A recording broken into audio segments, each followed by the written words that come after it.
todos estos versículos entre medio. En rigor de verdad, yo debería leerlos a cada uno de ellos. Pero como nuestro tiempo es limitado, yo estoy salpicando, por así decirlo. Y esto no es exhaustivo.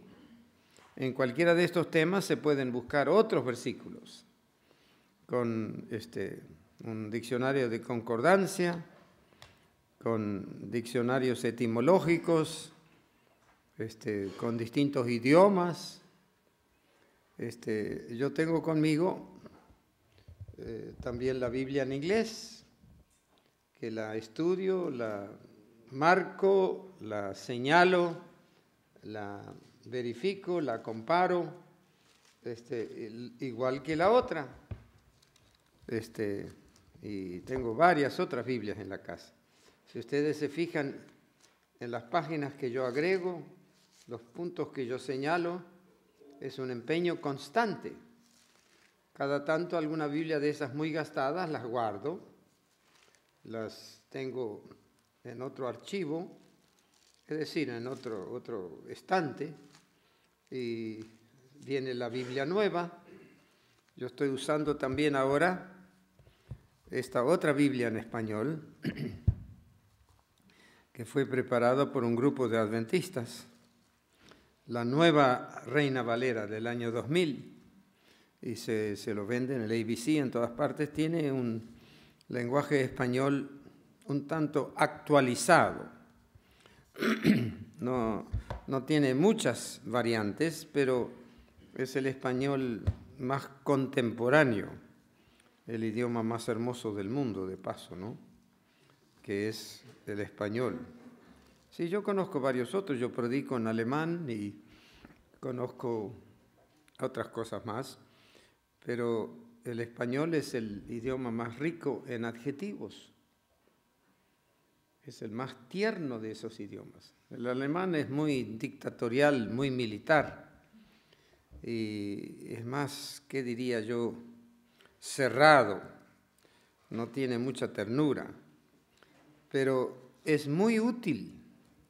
Y ustedes que están acá en Gringolandia, esmerarse, usar la Biblia española junto a la inglesa, porque muchas veces hay un giro en una frase que se complementa con la otra traducción, o te da una acepción un poquito diferente y a veces una entonación que no solamente te facilita tu explicación, pero también tu entendimiento.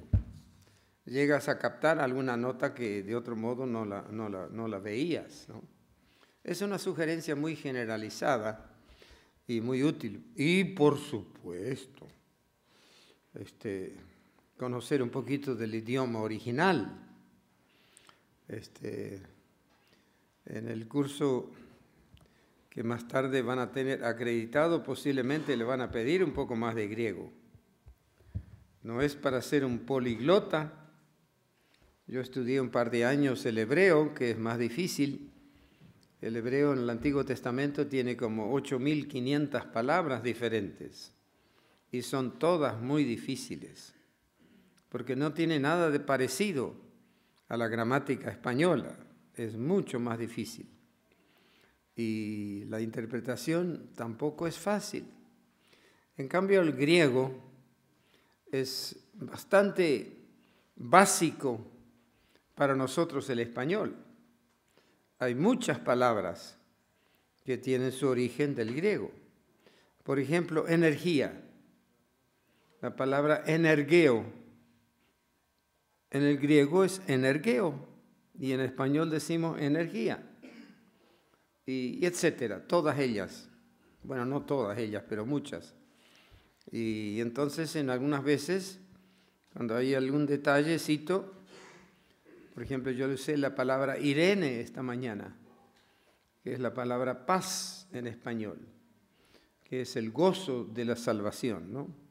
Etcétera. Así que la sugerencia general es, tienes que estar preocupado. Si vas a ser un ministro, si vas a ser un siervo del Señor, necesitas tener esa preocupación.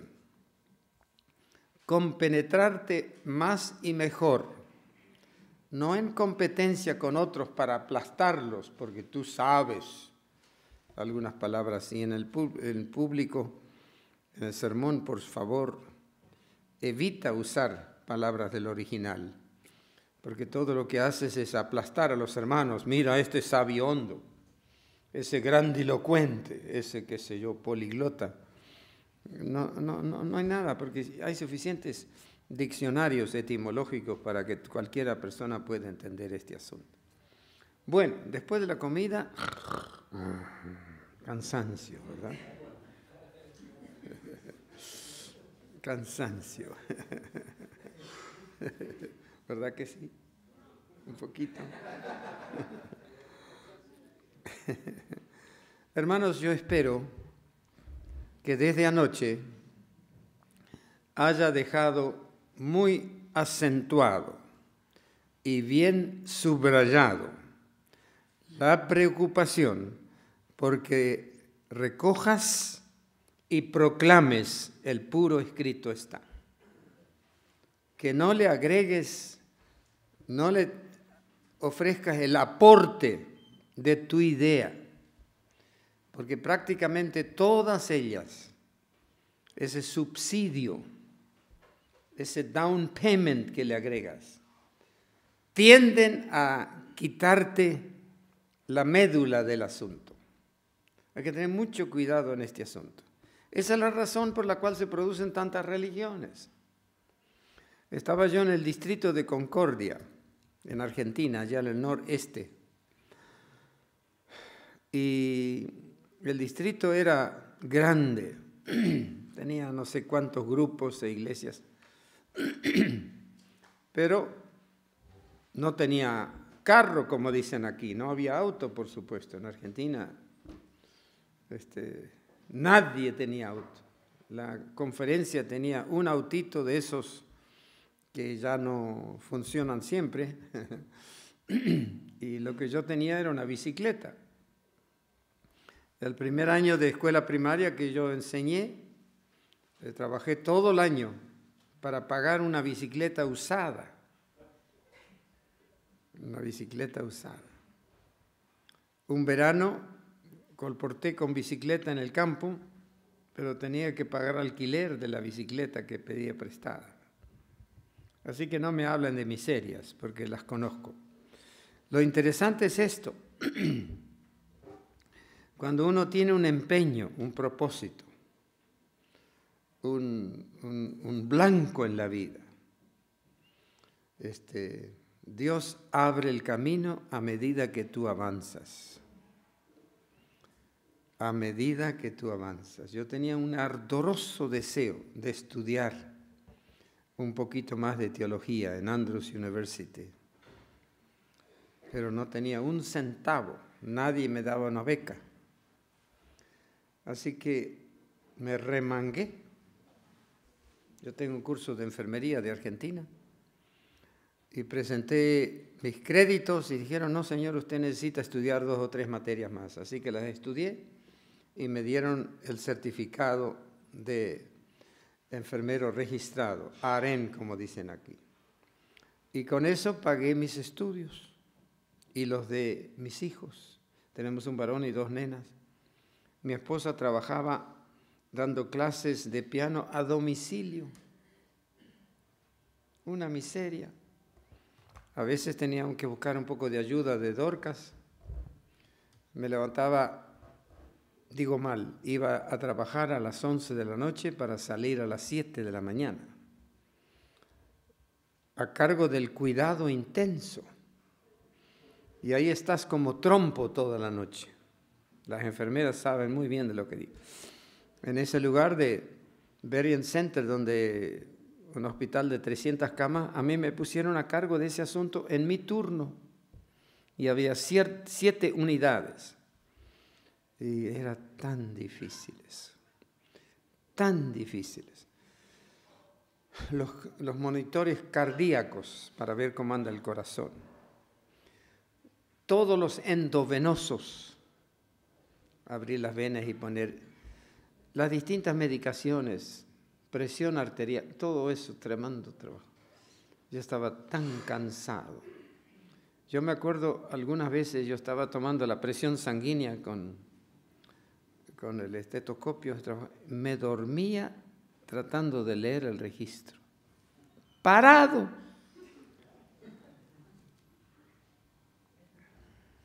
Pero no se los recomiendo. Pero había un propósito, yo quiero estudiar. Había un énfasis. Había una avidez. A chiquita, B chiquita, D, E, Z, avidez.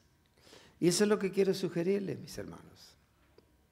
Si tú realmente tienes un propósito, si realmente brotó en ti una ilusión, necesitas cultivarla, necesita abono, necesita nutrición. De lo contrario, te vuelves enjuto, E-N-J-U-T-O, enjuto, seco, macilento y miserable. Porque el ideal que soñaste, de pronto se esfumó. Y no hay cosa más triste que escuchar a algunos de otros hermanos que después están lamentando, si me hubieran ayudado, si... Y todos esos Pero todo depende de tu empeño. Para eso Dios te dio la capacidad de tomar decisiones. Para eso Él estimula en ti el desarrollo, la expansión. En lugar de 15 grados, 180 grados. Ese es el asunto. Visión universal.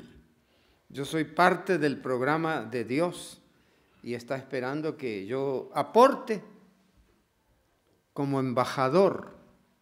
Y ahora eso no es una ilusión, mis hermanos. Es un tremendo privilegio. Es una oportunidad que otros no saben aprovechar.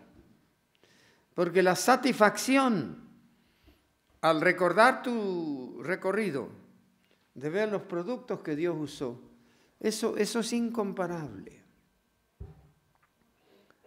Ese par de décadas que gasté en México, si Dios me diera otra vez esa juventud, esos años entre 40 y 60, yo lo haría 50 veces. Otra vez, lo mismo. Porque ahora mirando para atrás, observo las maravillas de estos muchachos, a quienes estimulamos a estudiar y meterle gana. Y yo siempre decía, ¡dale, che! Y al rato me dijeron, parece que ese pastor da leche. Porque en Argentina tenemos esa frase, dale, significando empuje, muévete, levántala. Y el che es un vocablo de cariño entre los amigos y colegas. Entonces yo decía muchas veces, dale, che, pégale. Y por ahí salió el comentario, el pastor Smith da leche. Por la paz que sea. Ahora, eso es lo que quiero decirles aquí en este contexto, mis hermanos. Yo no puedo ir más allá que dar testimonio de lo que Dios puede hacer si tú tienes la voluntad de escuchar las directivas de su cariño. Esos susurros apacibles, esa voz tenue, esos toques en tu conciencia que te dicen, haz esto, haz aquello. Y a medida que avanzas en ese recorrido, te sorprendes tú mismo. Mira que tomé esa decisión. Y no imponer tu propio capricho. Yo quiero hacer tal cosa. Señor, si tú, como leímos en Santiago, tú no sabes lo que trae el mañana. Pero si le dices todo el tiempo, sea hecha tu voluntad, el camino está claramente demostrado. Muy bien, estuvimos con el capítulo 5. Yo quiero solamente advertirles que en tu lectura bíblica, a medida que avanzas, a medida que vuelves a leer el pasaje, Cada vez que lo haces, brotan otros pequeños elementitos y si los marcas en tu Biblia, cuando regresas otra vez a la lectura, sí, esa vez cuando leí, fíjate qué interesante. El amor de Dios se derrama en el corazón si hay Espíritu Santo. Mira qué interesante. Capítulo 6, versículos. Él te libró de pecado. No es el producto de tu empeño. No es el resultado de tu disciplina. Y cuando recorres el otro libro en otro idioma, sí, mira qué interesante.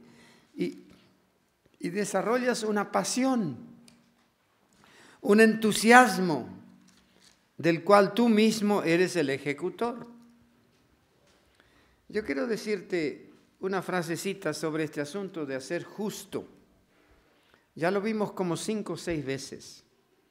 Ese proceso de la justificación, que era el segundo tema que señalábamos aquí anoche y esta mañana varias veces. La Iglesia Católica tiene un gran problema. San Agustín, uno de esos que llaman el doctor de la ley, la Iglesia Católica, él murió el año 430, allá lejito. Él usó la Vulgata latina, donde esa frase, hacer justo, en el latín dice, justus facere. Ahora no estoy pidiendo que estudies latín, pero ellos dicen, y esa es la tragedia de la Iglesia Católica, se sigue con ese error. Dios hace al justo y luego lo declara justo. Es un evento y un proceso. Justificación. En la Enciclopedia Católica Nueva dicen los católicos, la justificación del hombre permanece imperfecta y en cierta manera precaria. Y todo lo que hemos dicho aquí, la salvación no es por las obras. Y por eso la Iglesia Católica dice, tienes que hacerte justo.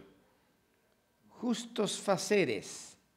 De a poco vas teniendo esas virtudes. Declarar justos, Dios no justifica al justo, sino al impío que cree. Ya lo leí en Romanos 4, versículo 5.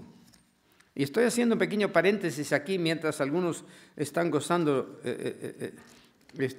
la digestión.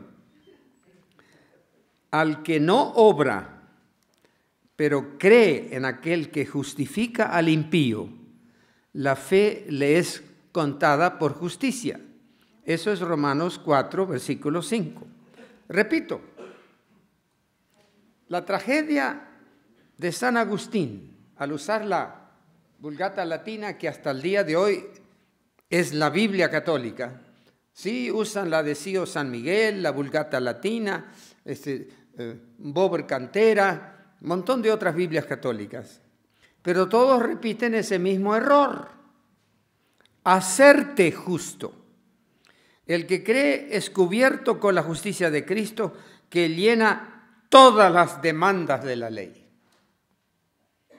¿Y qué pide la ley? La ley es tan sencillo. Lealtad, culto, reverencia, santificación, respeto de autoridad, amor, pureza, honradez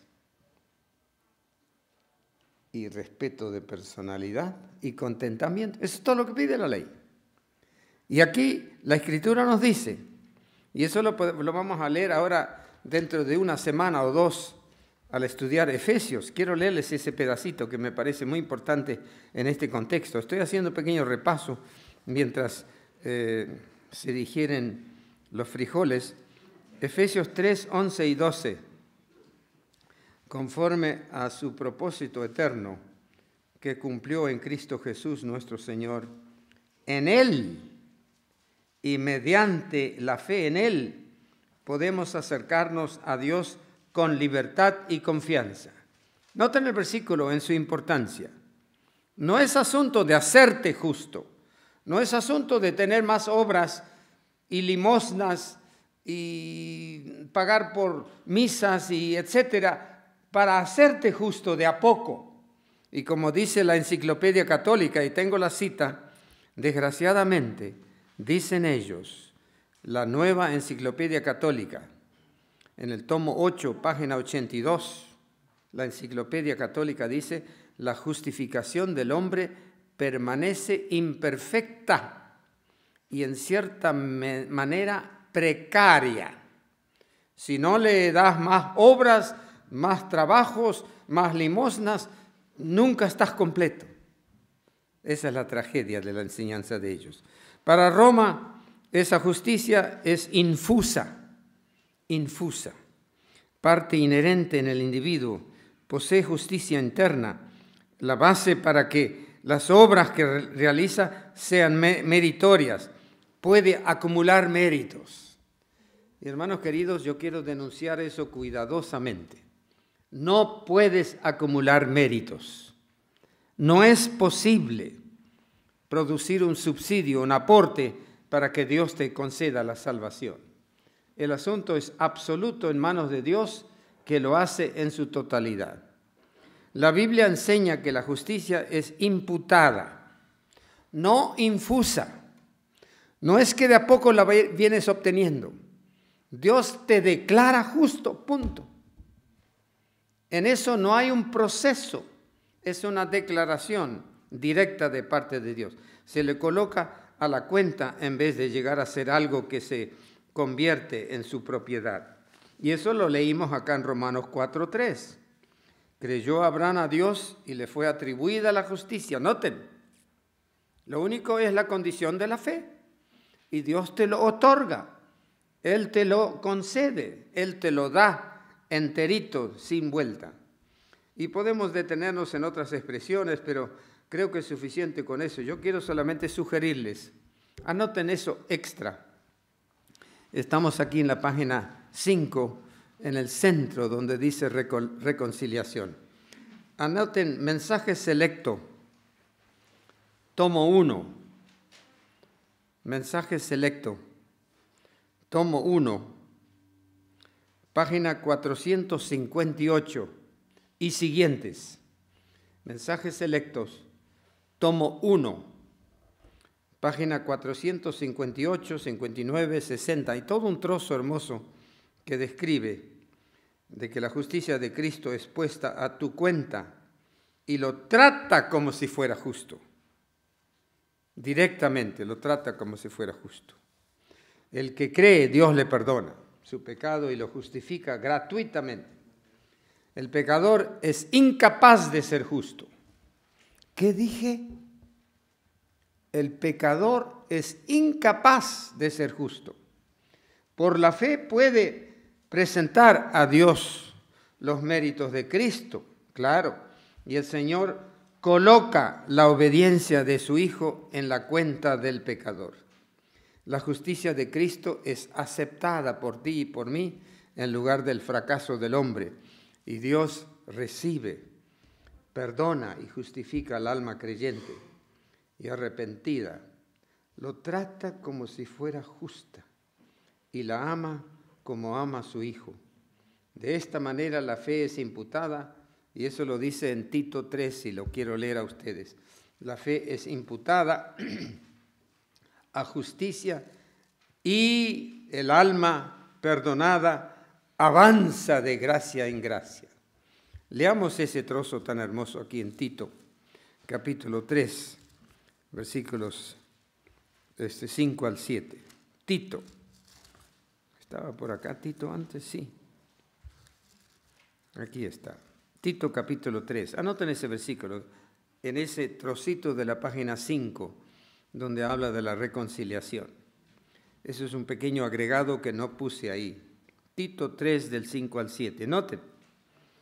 Nos salvó, no por obras de justicia que nosotros hubiéramos hecho, sino por su misericordia, por el lavado regenerador y renovador del Espíritu Santo, que derramó en nosotros en abundancia por Jesucristo nuestro Salvador, para que justificados por su gracia, seamos herederos según la esperanza de la vida eterna. Qué precioso pasaje.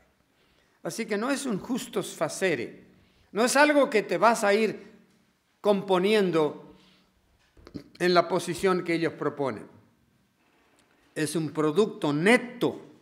Dios te declara justo cuando ofreces tu respuesta.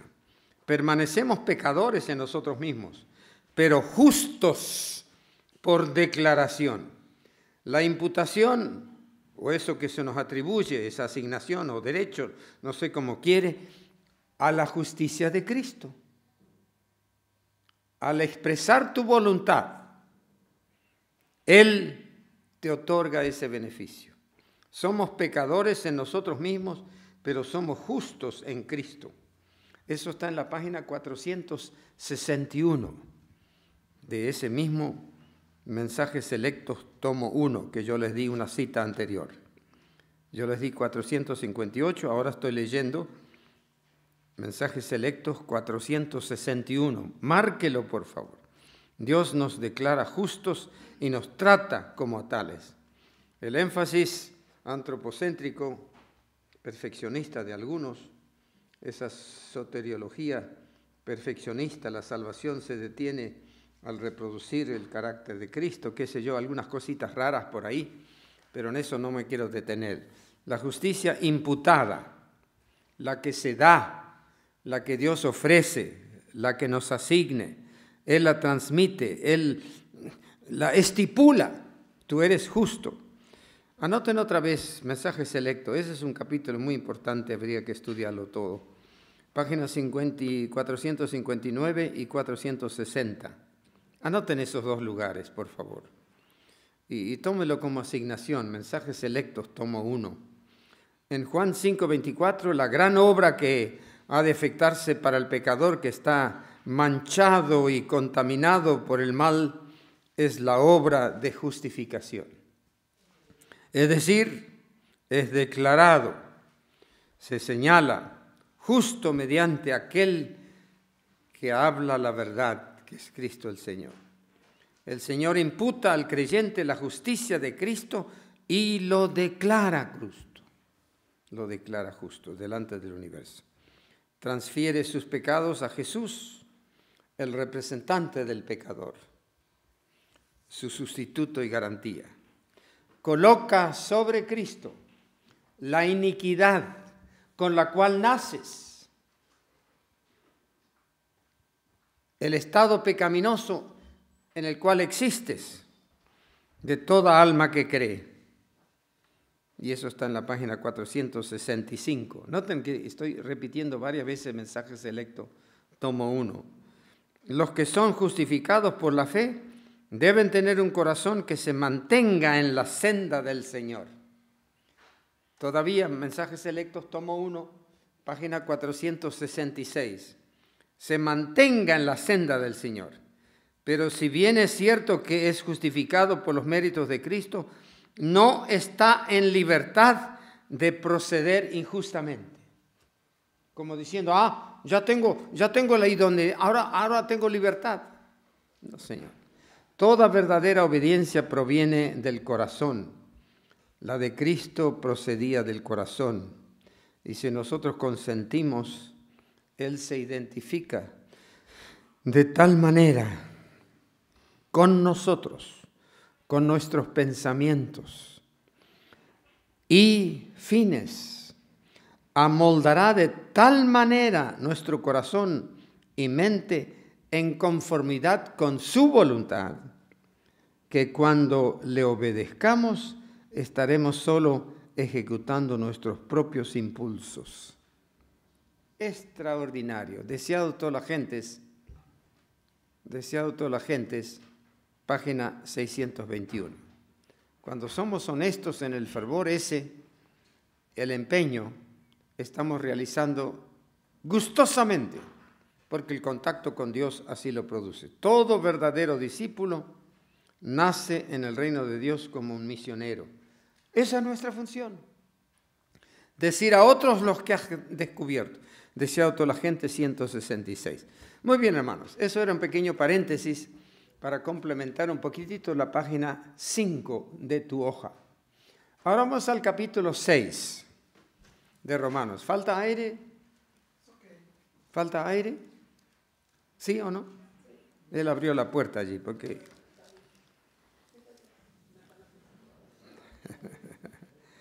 Quiero leerles una cita.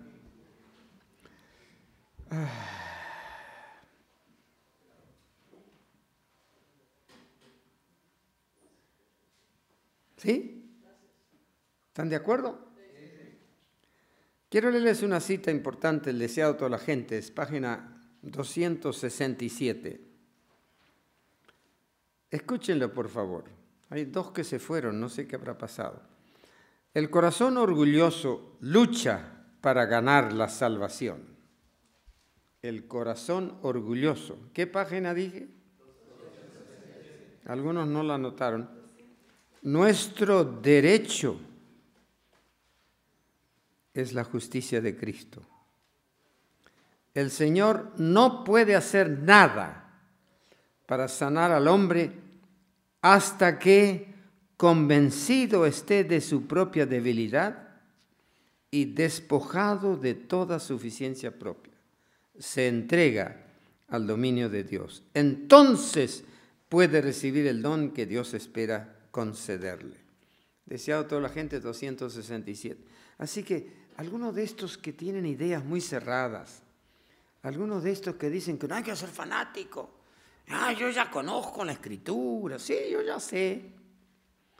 Pobre gente, esos no desarrollan lo que dice aquí. Tienen suficiencia propia y creen. Sí, lo único que tengo que avisarle a San Pedro que mueva la llave, así yo entro al reino. No le va a abrir la puerta. No le va a abrir la puerta. Yo quiero decirles, Cristo no tomó la naturaleza humana solo en apariencia. No tomó la naturaleza humana solo en apariencia. La tomó en verdad. Él poseyó en realidad nuestra naturaleza humana. Se mantuvo libre de la corrupción hereditaria y de la depravación y práctica del pecado. ¿Pero cómo lo pudo hacer?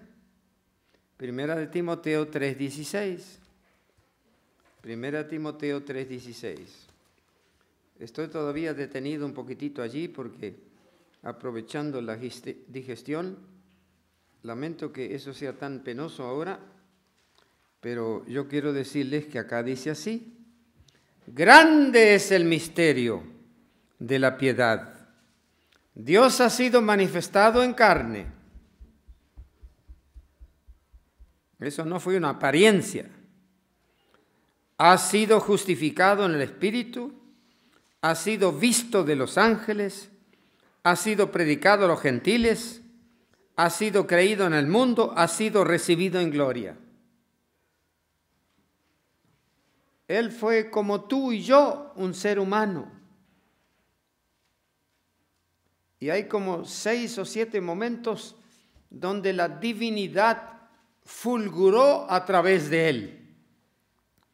Cuando él prepara un rebenque en el templo, ¿recuerdan el azote para echarlos? Dice hermana White que la divinidad tocó a esa gente. No era el miedo al rebenque. Dios intervino y por eso estos todos, nadie lo atacó. Pudo tumbar las mesas, pudo espantar los pájaros que tenían ahí, etc. La divinidad fulguró. Y hermanos queridos, en algunos momentos difíciles de ministerio, yo me acuerdo en Montevideo, ponte de pie, hombre, respira hondo. Yo me acuerdo en Montevideo, una hermana muy fiel en la iglesia, Un buen día escuché un comentario que el hijo de ella estaba con bronca. Voy a matar al pastor Smith, porque mi madre, pobrecita, tiene que llevar el diezmo a la iglesia. Y yo dije, nadie te obliga a traer el diezmo, pero el hijo refunfuñó por ahí. Así que yo dije, bueno, el atrevido ese quiere matarme. Así que un día tomé el valor, voy a la casa para verlo. Así. Fui a la casa, Señor, aquí estoy. Ayúdame a afrontar a este monstruo, un tipo medio grandote. Así que entré a la casa en nombre de Dios. Saludé a la hermana, ¿dónde está? Ahí está. Ah, sí, usted el pastor. Hola, mis queridos, vine a darte un abrazo. Es todo lo que hice. Es todo lo que hice. El poder de Dios intervino y se le tapó la boca y todo lo demás. Yo no sé por qué tuvo ese valor. Otro momento. Terminamos el culto el viernes de noche en Montemorelos y eran como las 11, de repente, pastor, venga rápido. ¿Qué pasa? En el dormitorio número 2 hay un demonio. Y resulta que toda la muchachada, eran como 100 y pico corriendo los corredores, ahí adentro de ese cuarto hay un loco que ya rompió todos los muebles y qué barbaridad, por favor. Señor, ayúdeme a afrontar esta situación. Que tu espíritu intervenga. Y yo digo, pastor, cuidado, que está peligroso. Ya rompió los espejos y todo lo que había en el cuarto. Señor, ayúdame a afrontar. Quédense quietos, muchachos. Me fui al cuarto. Señor, en tu nombre. Abrí la puerta y el tipo me mira. Se achicharró. No dije nada. En el nombre de Dios vengo a decirte que estás mal. Y la muchachada. Yo no tenía ninguna virtud, pero el Espíritu de Dios interviene en algunas situaciones. Y esa fue la función de Cristo. Los milagros, la hermana Juárez lo dice, lo realizan los ángeles a través del ministerio de Cristo. Eso está claramente descrito por ahí. Así que no sé qué es lo que te toca en la vida, porque estamos llegando al puerto. Y Satanás está desesperado. ¿Quién sabe cuántas cosas tendremos que afrontar próximamente? Ahora viene el asunto de la ley dominical y el Papa nuevo, muy nuevo, sí. ¿Quién sabe lo que está por salir pronto aquí? ¿Quién sabe? Vamos a dejarlo por la paz. No estoy gritando lobo, lobo. Estoy diciendo estamos por llegar al puerto. Y si tú eres un instrumento en manos de Dios, Él te va a usar, quién sabe en qué circunstancias. Pero para eso tiene que estar impregnado. Digan conmigo ese verbo 3 veces. Impregnado. Impregnado. Impregnado. ¿De qué? Del escrito está. La palabra de Dios en tu mente y corazón es el instrumento que Dios va a usar. Y lo dice allí en los evangelios varias veces. Cuando los llevan al tribunal, no se preocupen, porque el Espíritu Santo les va a ayudar a decir lo que conviene. Pero por eso tengo que tener las palabras adentro. El escrito está, es el instrumento en manos de Dios.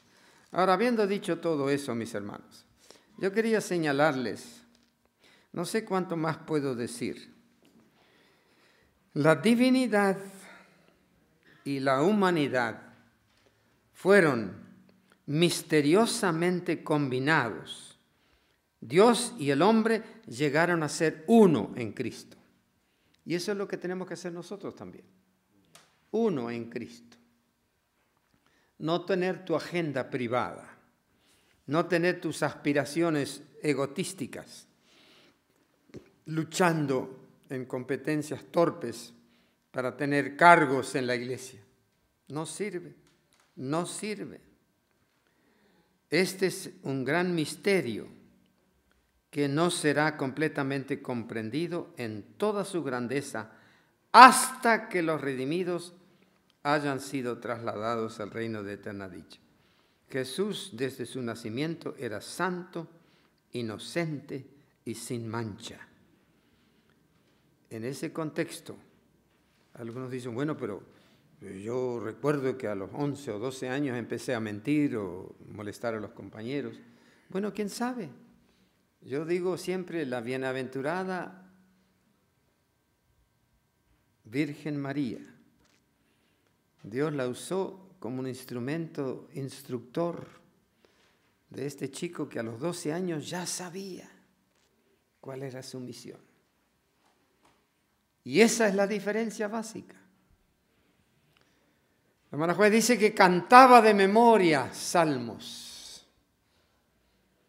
Los muchachos compañeros, inclusive en su propia familia, tenía 4 hermanos y mujeres hermanas. Se burlaban de él.